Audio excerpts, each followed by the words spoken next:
Yes, squad, we are back with episode 4 of the Halloween Horror Extravaganza. I bet you didn't think we'd get this far, okay? And honestly, I didn't know if I would either because I was getting a little scared. You know, I had It up on my channel, the review of It, and that was it for about a month. And so I'm shook.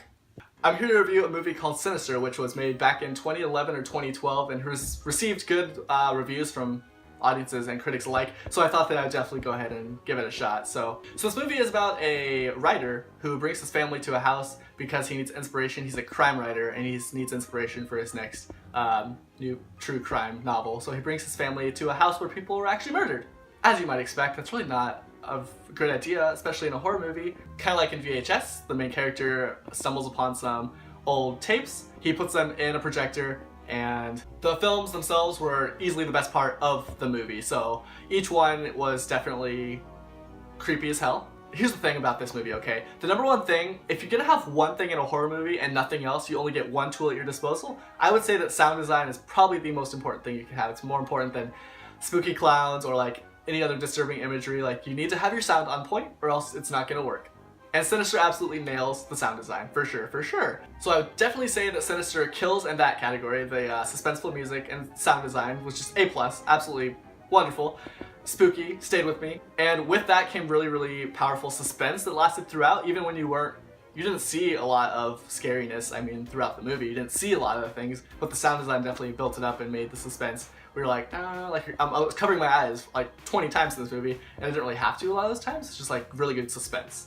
I also thought this movie just had a really cool concept in general that I hadn't really seen before, and I really loved having that concept develop throughout the film. And there were parts where it did kind of slow down a little bit, but in general I think that it consistently built suspense and developed the story, and I was very happy with the ending. And not really a cliffhanger, but it's definitely not the end of the villain, but we could say that.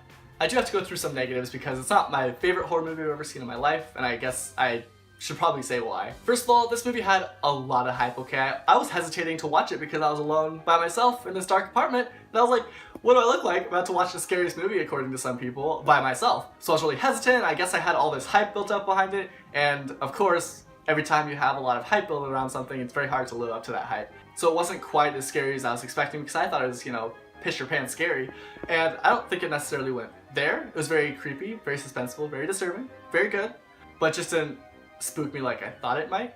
But I did really love how it didn't show the villain too many times. You weren't really tired of him. You weren't like, okay, this is getting boring at this point. You definitely only saw him, I think, less than 5 times in the entire movie. I thought that actually was very good because some movies, they show up too much and they're like, okay, it's not really scary. If anything was bad about the movie It, honestly, it might have been scarier if they didn't show Pennywise as much. Like, it's just that sort of thing where no matter how scary your villain is, like, the fewer times you show them, the better. Overall though, I really did like Sinister. I would recommend it, and it's gonna take second place, which scoots the list down a little bit. Not as good as It. I think It will still take the #1 spot, but it's definitely up there, and I would definitely recommend it. So we are 4 episodes through this Halloween Horror Extravaganza. If you have any other movies that you want to suggest, of course I will listen if you leave the suggestions down below. I already have a few more that I'm going to review, and hopefully get as many as I can before Halloween comes waltzing down the street. But again, thanks for watching, y'all, and I will see you soon. Hashtag StaySpooky2K17.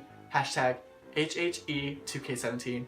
Hashtag bye. When ghosts come out to social.